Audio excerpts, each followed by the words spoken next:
March 27, 2009 was the day that I pulled out a knife on him. Because I knew the next time he hit me, one of us would have to die.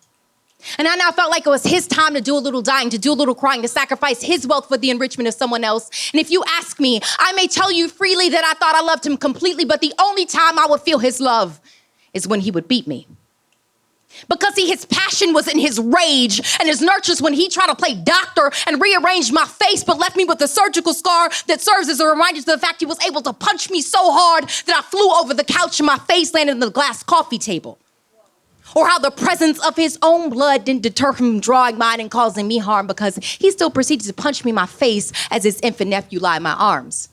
And while he was giving me physical bruises, he also left me with emotional scars, and they say that I'll heal. Everything in due time. Well, maybe the judge should have given him a little more, because I still have nightmares, gasping for air of how he tried to cut short mine. And it was crazy how he could be so convincing, like he even had me thinking, well, maybe I fell and he didn't trip me, or maybe I bumped into the refrigerator and it did hit me, or how he would pour me with sob stories like, baby, I won't do it anymore.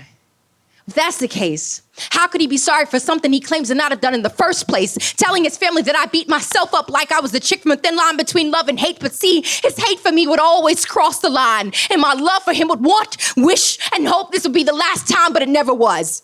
And just in case I was ever 100% convinced of his innocence, he'd always spark a new memory, because I still get inflamed when I hear his name. And wish the thoughts of him that I disseminate would disintegrate in total. But that's one thing about a memory. There's not enough lighter fluid in the world to burn a mental photo, because I can still smell him. Sweat mixed with liquor, mixed with depression, mixed with cigarette. The smell of oppression is one you could never forget, or the feeling of not even wanting to go home, but to love your tormentor. Call it Stockholm Syndrome, because I loved him. Or at least I thought so.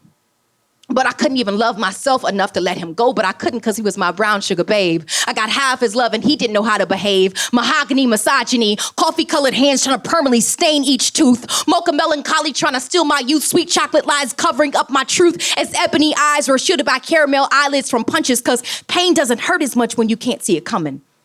Bruises with rainbow-colored hues, because marks are a little harder to feel when you incorporate verbal abuse, because blood always comes out a little thicker when it's forced, and tears always taste a little saltier when they're yours, and sex always loses its pleasure when it's coerced, and dying feels a bit easier when you've been killed by someone you adore.